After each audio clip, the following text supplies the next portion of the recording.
Hi guys, welcome back to my channel. If you're a returning subscriber, thank you for always coming back to watch my videos. If you're a new subscriber, welcome to the family. You're all welcome, guys. But before we go further into this video, I want you to subscribe to my video. Click the red button below to subscribe to my video. So guys, if you have watched my other video, you obviously know that I'm doing the Q&A session today. From the title of this video, I know you have an idea of what I'm going to be doing here today. So I'm going to be answering your questions about the Canada relocation. I mean, everybody wants to JAPA. Who no one JAPA come up for this country?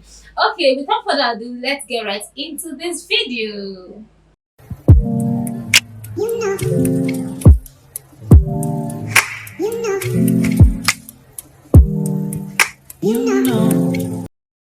Those people that are on my WhatsApp, I posted some link for some people to like fill the form, ask me any questions, and I also kept a link in my previous video. If you've not watched the video, please go back to watch the video. I'm going to leave the link here. So if you've not watched the video, please do go watch the video. There's a link there that will direct you to my WhatsApp DM, so you can ask me any questions about Canada relocation. Please, mind you, it's just Canada. I don't know about any other country, but only Canada relocation. So if you've also not gotten the book, please go and get the book, because there are so many questions that so many people asked me, and I'm like, these are answers I cannot give you free of charge. Like, I mean, there are some things that you cannot just explain with words. You just have to see it yourself and know how to go about it. So I'm talking too much. Let's just go right into this video. Now, the number one question is, someone asked, I don't know if it is polite of me to read out your name, but I want to read out your name so that you will know that I'm answering your question. So someone said, hi, my name is Debbie. I would like to know more about the scholarship for Canada. I'm talking about nursing. So yes, there are scholarships for any course. I mean, there's scholarship, but this scholarship, like, it's very difficult for you to get scholarship sometimes. Like, there are some schools that just use your past results from your previous school. That's your CGPA. If you graduated with a good CGPA, you might be likely to get a scholarship. But mind you, it's not all schools. Some schools give scholarship after your first year during your master's program. I don't know if you understand. Like, you know, there's some master's program, like most master's program are usually 2 years. So once you are like in the first year during your master's, you are likely to get a scholarship for your second year. So that means you might get fully funded scholarship. That is if you maintain a particular performance. Do you understand? So Debbie, you're likely to get a scholarship. It depends on the school and it depends on what you graduated with. So what you graduated with is very, very important. Now the other question, hi, my name is Sheyi.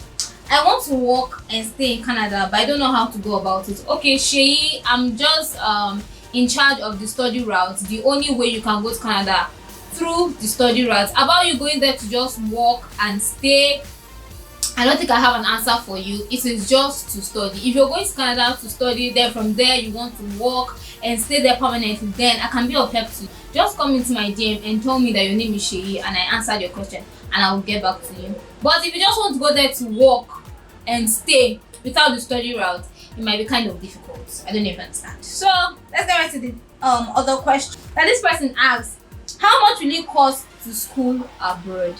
Okay. How much will it cost to school abroad? It depends on your school. There are so many schools with different tuition fee. There are public schools, there are private schools, but you need to have like 10,000 Canadian dollars for the last 6 months to show a proof of payment that okay, you can actually take care of yourself in Canada. Now, paying the tuition fee depends on the school. Now some schools might agree on you coming to Canada to pay for your school fees, and some people might just be like, oh, wherever you are, wherever country you are, pay your tuition fee before coming down. So like I said, it depends on the school. Every school have their own requirements. You just need to look for a school that pays less. Do you understand? Have to look for a cheaper school.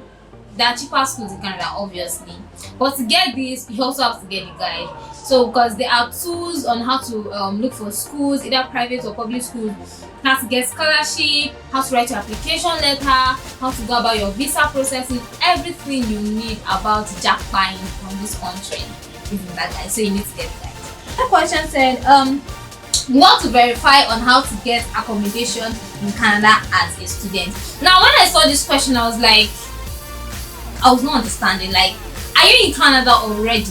Then you're asking about accommodation, or you start processing your visa I will start processing your application, because I was trying to understand.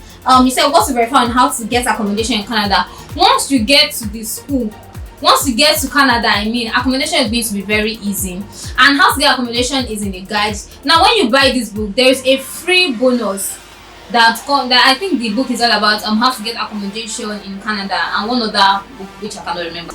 But it comes with 2 free books. I don't know if the offer is still valid.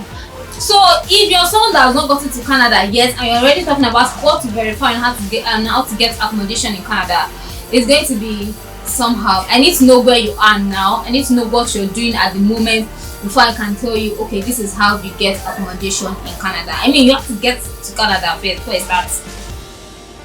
Looking for how to get accommodation. Although you can stay in wherever you are and search for accommodation, but I mean, you need to go to Canada before you can. Even if there are documents you should submit, that is if it is even important, you have to get Canada to even submit it. So the next question is, I did not really understand your previous video, could not watch to the end based on some distractions on how to travel to Canada and all. Please, I want to travel to Canada to work and study. What is the package like? Now, if you did not watch my video, I don't know if you can understand this one. You have to go back to go and watch the other one. So you're asking me what, on how the package is like. Now, to get a scholarship in Canada, you have to have a good result. I mean, like a 4-pointer or a first class. At least a 4-pointer, because if you take class over or a third class and you want to get scholarship, it might be difficult. It might be difficult because those people in first class, those and just chance them, get that kind of stuff. You know what I'm saying? So you have to graduate with a good result. And again, you ask what the package is like. Like I said, you have to have 10,000 Canadian dollars, which is about 3 million plus in Nigerian currency. I don't know about other currency, that is if you're watching my video from other country. But you have to have 10,000 Canadian dollars at least for the visa officer to see that, okay, you can actually take care of yourself. And that $10,000 can cover your tuition fee, your living expenses, your accommodation, everything you need to have. It might be more. Please, I'm not saying 10,000 is the yes. It might be more and it could be less. So just prepare. But that 10,000 Canadian dollars must have flowed into your account for the past 6 months. For the past 6 months, please, so that your visa process can make it. It's diverting to those people that message me through that link. So this person said, please, I want to relocate to Canada with my family. Please, how can I start? And okay, I asked her if she wanted to go there to study. She said no, she just wants a job for her and her husband. So, and I'm like, I don't do go there to work. Okay, see, the thing about this Canada stuff, do you know even if you have skills, you can actually go to Canada. You don't need to have like a certificate. But even if you have skills, the Canadian government are looking for people that can help them improve the economy. So anybody that has any skills can go. So far you can prove that you have this thing, you've mastered it, and it's something that you've been living on and you've been using it to take care of your family, and it has been working for you. Yes, you can be allowed. But you're going there to work and stay with your family. I can't give you information about that, because I heard that the express entry is closed for now due to the pandemic, but I heard it to be open very soon. So the express entry, you can now talk about, okay, you're going to work and stay with your family. But the study route is the easiest way to JAPA. The study route is actually the easiest way, because once you go there to study, you can also have an opportunity to work 20 hours a week. Imagine 20 hours a week and you earn a lot. So that is why the study route is very easy. It's the easiest way. So the next question, this one say, okay, I want to ask some questions. Okay, someone on a low budget, the school to apply to, going for master's program, which province can I move to? And also, how can I be assisted to secure a scholarship if possible? Now this is like 3 questions in one from one person. So the person is asking me on a low budget school. Like I said, every school have their prices. Every school have their prices. You can get school of $6,000, $7,000. It's a lot. But every school have their price. You can still get a cheaper one if you do your research well. Now this book, everything, like I said, everything you need to know, the school tools, like how to search for schools. In fact, a list of schools with their tuition fee and the scholarships available. So that is why you really need to get this guide. Like, these are some things that you cannot just come. Like, I cannot come and just start texting you, okay, apply to this school, apply to this school, this is the tuition. You understand, to be like too much work on me. So you have to get this guide so that you have it at your convenience whenever you want to start searching for schools, the requirements. In fact, samples of academic CV, samples of SOPs, everything is just in this guide. You just have to get this guide to just make your life easy. Because if you go to pay agents, you know how far. Some people have been victims of agents. This is not the first time. I mean, so many people have heard of it and they've paid more. And this book just cost 40,000 naira, which will be going to 50,000 naira very soon. This book, you can have it at your convenience. You can search for anything you want to search on your own. You don't need anybody's help. It is like do it yourself kind of thing. So yeah, that's about that. Now let me answer the second question. I said going for master's program, which province can I move to? Like I said, you still have to get this book. There are a lot of provinces in Canada. So the province to move to get a cheaper school, you have to still get the guide. Now there's something called designated learning institute. Any institution that is not under the designated learning institute can be very hard for you to get work permit. So imagine getting a cheaper school and it's not under designated learning institute. That means once you're done with your TS, your master's degree, you're leaving Canada, whether you like it or not, because they will not offer you work permit. They are the ones that will offer you work permit. So these schools have to be under designated learning institute. And how do you get to know about that? It's not something someone will just come and start telling me, okay, do this, do that. You have to get this guide. The tools are there. How can I be assisted to secure possible scholarship if possible?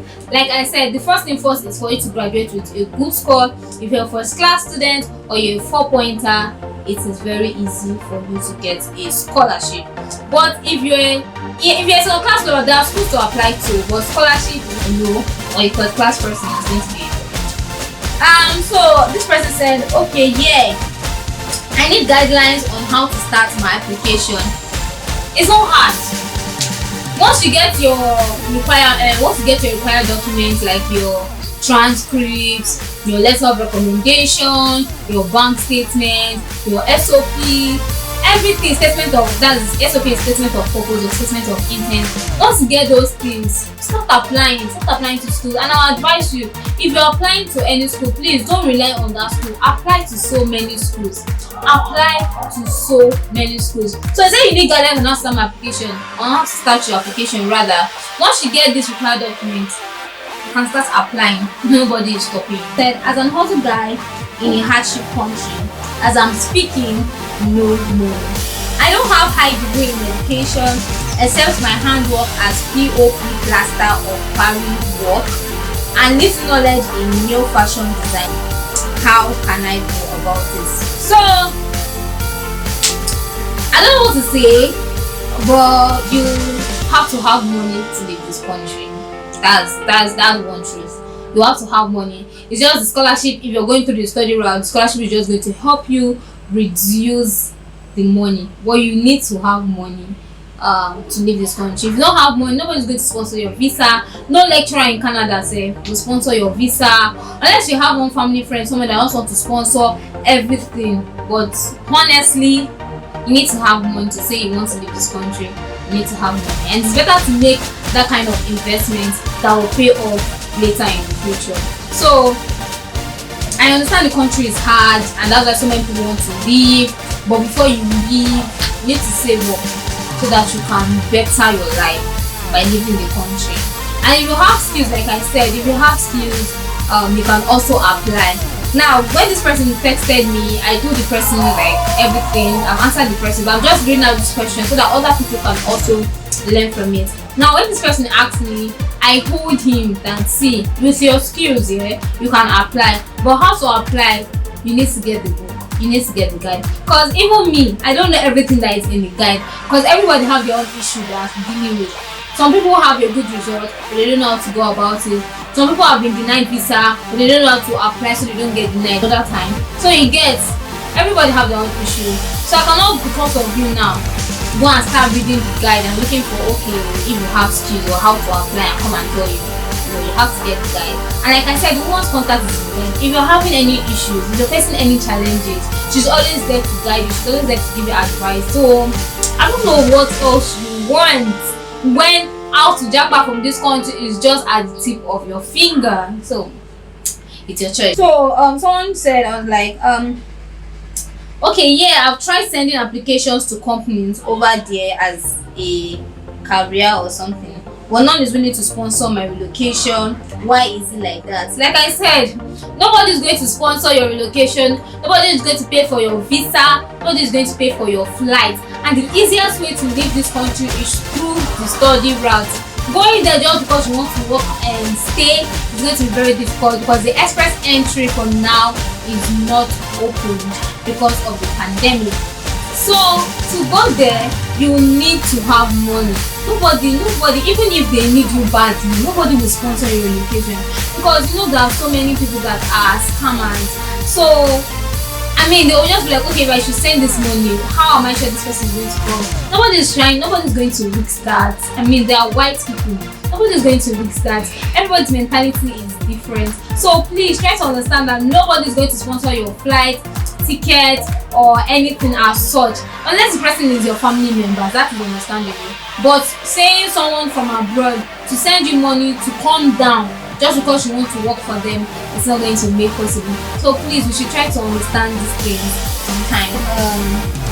I saw your YouTube video on how to become a direct Canada easily. Please, I want to ask about the Canadian visa.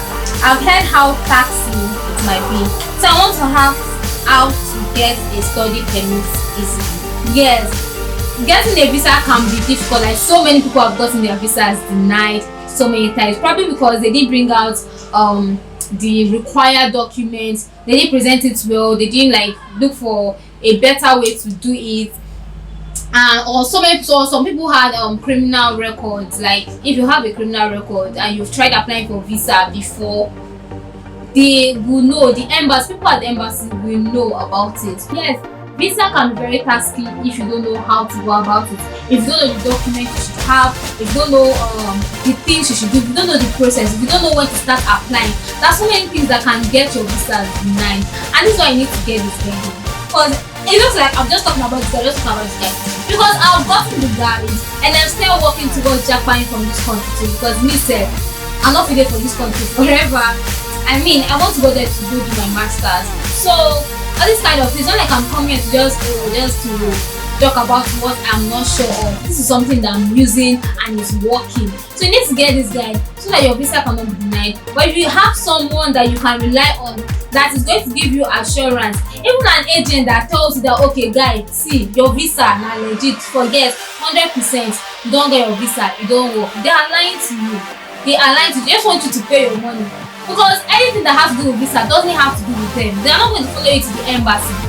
They are not going to follow you to the embassy. So any agent that's giving you assurance on top of your visa is wrong, because nobody has the right to give you assurance on your visa. Anything can go wrong, and they will not be there to stand in for you. So please, let's just know what we're doing and let us spend our money wisely. I've answered, even if I don't answer all your questions, I don't want this video to be too long, I might do a part 2. I'm still going to leave the link again in the description box, so you can still ask me more questions. I mean, I like answering questions and hearing questions about Canada relocation. So if you have more questions to ask me, I'm going to leave the link in the description box and in the comment section. Please do click the link and come to my DM and ask me any question you have about Canada relocation, and I'll be very, very pleased to answer. Now we've come to the end of this video. If you do enjoy watching this video, please don't forget to subscribe, like, comment, share this video to your family and friends. I'll see you next time. Bye.